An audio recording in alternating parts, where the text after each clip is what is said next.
Buen día, Paulino, ¿cómo estás? Buen día, ¿cómo están? Bueno, la verdad siempre es un placer estar conectados con vos. Y más que nada, bueno, en esta trascendencia política que estamos viviendo, tan ajustada, nuestra última conversación contigo fue, bueno, en la Argentina siempre es un debate. Ahora, todo lo que está pasando, bueno, estuvo Margarita Stolbiz en el programa Mirta Legrand, como todos bien sabemos, y siempre hablamos, ¿no?, de distintos bandos. Yo ya estoy medio confundida. Los que comunicamos, a veces tenemos que tener como cierto recato porque no se mezcla la información con un poco la opinión personal. ¿Cuántos bandos hay en este año electoral, Paulino, políticamente hablando? Bueno, yo diría que hay distintas expresiones políticas. Está naturalmente el núcleo duro de la expresidenta en la provincia de Buenos Aires, que tiene poco reflejo en el interior del país, salvo excepciones.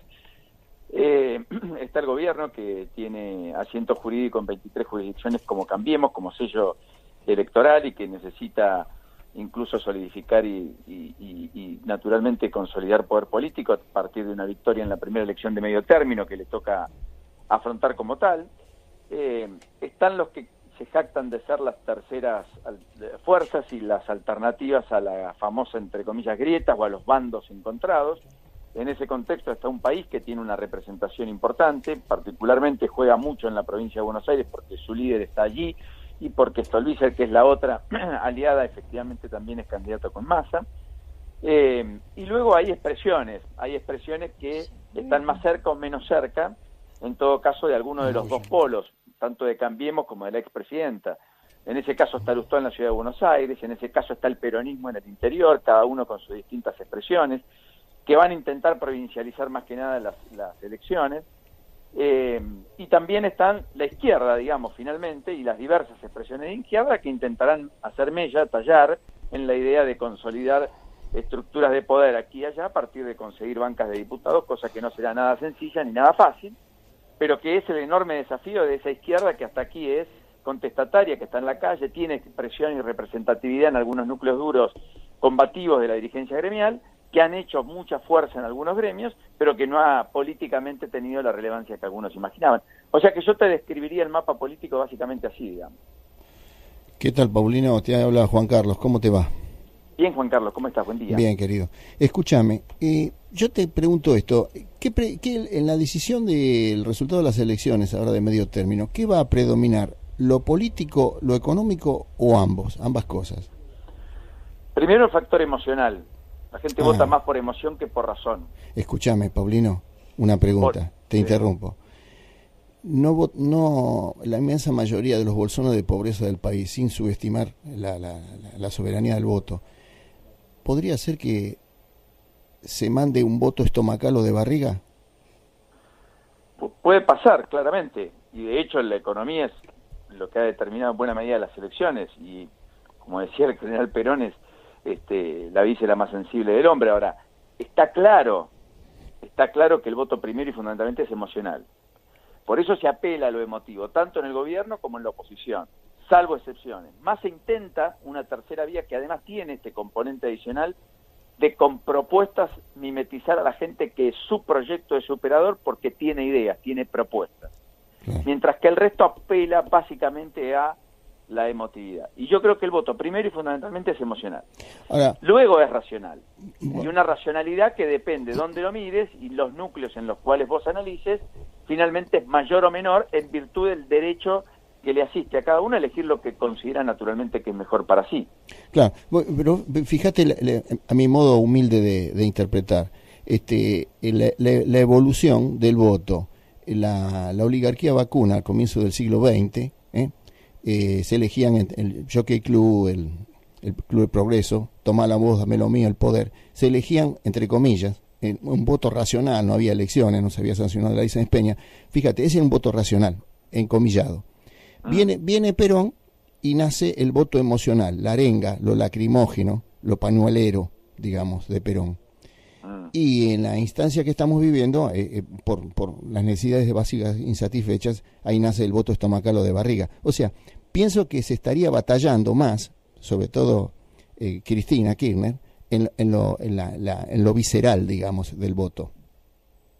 Bueno, naturalmente allí se asienta buena parte de su proyección política, posiblemente esté lo medular. De todas maneras, también hay un voto en algunos sectores racional respecto a la expresidenta. Reducirlo y circunscribirlo solo a un voto visceral me parece que es disminuir al votante de Cristina, que también entiende que hay una filosofía, una forma racional de ejecutar la política pública, que es más bien pro Estado, pro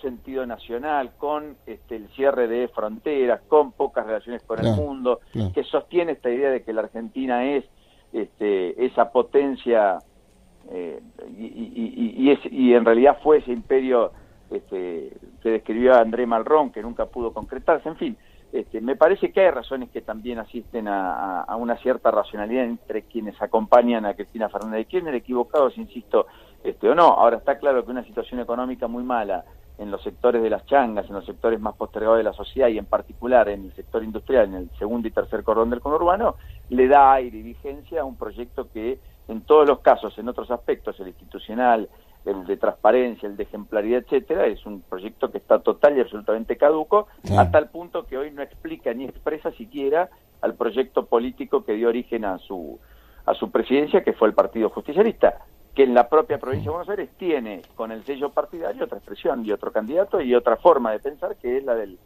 ex ministro Randazzo. Claro, sí, realmente. Bueno, ¿qué tal Paulino, de escucharte, ¿no? Son seguidores de tu trayectoria periodística desde siempre. Muchas gracias, muy generosa. Bien, a ver, Paulino, como que comenzamos este programa hablando de una palabrita, ¿no? La utopía. Los que pretenden tomar el gobierno, llámese el presente o el futuro que va a ser, ¿están insertos utópicamente del entendimiento del territorio argentino en cuanto ellos, que es la pregunta que siempre me hago, antes de llegar al sillón de Rivadavia, tienen noción de la plataforma?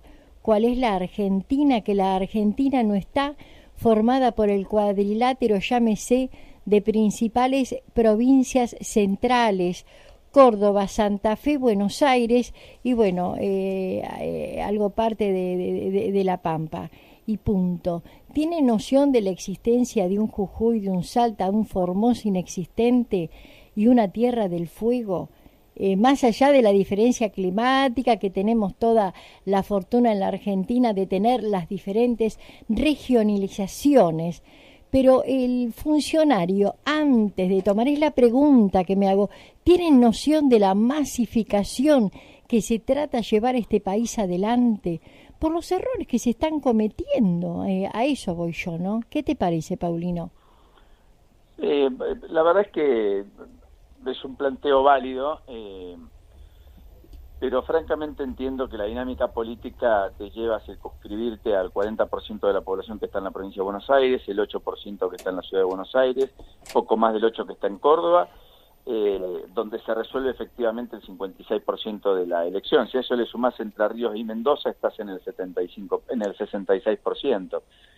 Con lo cual tenés 2/3 partes de la población circunscripta en 5 jurisdicciones, y en consecuencia eso naturalmente limita el margen de maniobra, claro, porque vos ahí resolvés políticamente tu continuidad, resolvés poder y resolvés leyes y resolvés poder en el Congreso, con lo cual el único dique de contención a eso es el Senado, cuya representatividad es igualitaria, es descriptivo, no es ni mejor ni peor, pero es lo que hace que allí haya alguna contención. También es cierto, diezmada, porque en un país donde el federalismo se ejecuta poco, hoy más que antes, pero se ejecuta poco. Los gobernadores piden votos que la Casa Rosada les reclama a cambio de obras, y en consecuencia el Senado termina siendo, en muchos casos, en lugar de un dique de contención, un abrepuertas para las iniciativas del Poder Ejecutivo. Es un proceso político realmente muy complejo, pero porque no hay estabilidad política en los partidos, porque no hay un régimen de partidos políticos, pese a que la Constitución los consagra como esenciales en la democracia, y a las pruebas me remito, digamos, la expresidenta no logra la uniformidad de criterios dentro del peronismo, hace un nuevo partido y se terminó la historia. Sí, sí, sí, y el tremendo. peronismo a su vez tiene tantas acepciones y diversidades que en lugar de liberar una interna puertas adentro, finalmente genera distintos espacios. Y eso es un poco la gestación de un país que en su momento fue el Frente Renovador, con Massa y 2 intendentes, que en principio fueron 8, que rompieron con el kirchnerismo y aceptaron un golpe letal a la reelección eterna de Cristina en 2013. Lo que pasa es que esto es medio borgiano, ¿no? Esto como que da vuelta nuevamente. O sea, viene un Kirchner para aplastar de pronto un peronismo, viene un Menem anteriormente, cuando viene con el famoso poncho desde el norte, pero cuando llega prácticamente transforma su gobierno peronista en liberal. O sea, como que utilizan la gran bandera, la gran ideología del peronismo, por ayer decir, ¿no? Antes era Irigoyen, más allá de acuerdo a nuestra historia. Y a partir de ahí, de llámese el peronismo, se masifican, se diferencian con diferentes nombres de acuerdo a la oportunidad política o la ocurrencia, y se van como aplastando ellos mismos y se van como cambiando. Es increíble lo que le está pasando a la Argentina hoy, que estaba más ayer como acompañante de la expresidenta, hoy se separa, lo mismo pasa con el que dicen el rulo. O sea, realmente como que no tienen afirmada ni siquiera la preeminencia de la ideología peronista, que hace que cuando llega en el momento, bueno, no nos transformamos, ¿no? Bueno, es un partido de poder antes que un partido político, ¿no? Cuando uno es un partido de poder, el poder tiene el encanto de justificar lo uno y lo otro. Claro. En fin, es una linda discusión. Sí, la verdad, para es tenerla. apasionante y es profunda. Ahí está. Básicamente. A ver, Paulino, tenemos que cambiar el país, ¿eh? Sí, cada uno desde su granito de arena. Exacto. Lo que está claro es que lo que tenemos es una situación de degradación preocupante, un clima social muy tenso, núcleos de pobreza nunca antes vistos, consolidados en los últimos años, y naturalmente bolsones de indigencia que ponen a una parte importante, sustancial de la población argentina en una situación de vulnerabilidad total y absoluta, y en particular los jóvenes, ¿no? Lo que hoy refleja la Universidad Católica, en los diarios, etcétera. Cuando uno tiene casi 6 de cada 10 jóvenes que están en una línea de pobreza o por debajo, naturalmente la perspectiva de futuro es muy magra, salvo que hagamos muchas cosas para modificarlas y rápidamente. Claro. Sí, mira, yo pienso que nosotros tenemos gobernantes que han egresado, entre comillas, de la Universidad de los Hombres, pero resulta ser que no egresó ninguno de la Universidad del Cielo, porque por los desastres que estamos viviendo, ¿no es cierto?, políticamente desde el nacimiento de nuestro país. Vos fíjate, el hijo de David, Salomón, dice la Biblia, 18 años se murió David, le tocó gobernar Israel, ¿no es cierto? Entonces se arrodilló ante Dios y le dijo: Señor, ¿cómo haré para gobernar esta nación tan vasta? No tengo noción. Entonces Dios habló con él y le dijo: como no me has pedido fama, oro, plata, gloria, te voy a dar sabiduría. Bueno, es lo que falta. Todos los reyes venían a platicar con él, a tributarle honras, honores y qué sé yo. Tenía hasta dientes de oro Salomón. Bueno, pero no venían a ver lo que tenía, porque eran reyes que tenían igual o más que él. Dios lo prosperó en todo. Venían simplemente a platicar con él. La inteligencia, la sabiduría de Dios. O sea que, concretamente, acá nos hace falta a nosotros tener sabiduría. Salir de la instancia de la inteligencia de la Universidad de los Hombres y adosar la Universidad del Cielo, pedirle a Dios revelación. Una cosa es la inteligencia, otra cosa es la sabiduría. Sí, definitivamente. Los tengo que dejar, chicos, tengo que empezar el programa de radio, pero bueno, les mando un abrazo y gracias por esa reflexión, que es muy válida y es muy cierta, y hay que tener siempre en cuenta y en vista. Vos sabés que te lo digo sinceramente, no es un mero cumplido. Te admiro por la inteligencia, el poder de resolución, de análisis que tenés en las cosas. Sos una persona brillante. Muchas gracias, Bueno. muy generoso. Un gran abrazo. Un abrazo, Saludos. estamos en contacto, Paulino. Felicitaciones, hasta luego. Gracias, hasta luego.